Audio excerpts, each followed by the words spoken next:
Čau. Dneska si dáme tlaky na ramena s velkou osou nad hlavu. Takže, co s technikou?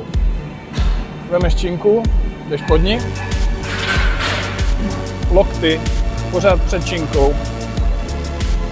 Pokud to neuděláš, činka ti bude přepadávat dopředu. Pozor na to. Postoj na šířku ramen, teď máš stabilitu a teď půjdeš nahoru a propneš ruce. Když je nepropneš, bude to furt tlačit na ty ramena a bude tě to zbytečně ubírat sílu. Propnout z pevnice. Pomalinku dolů.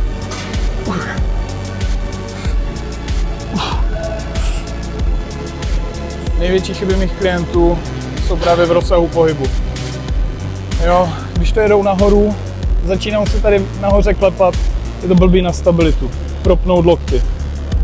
Nebo jdou dolů,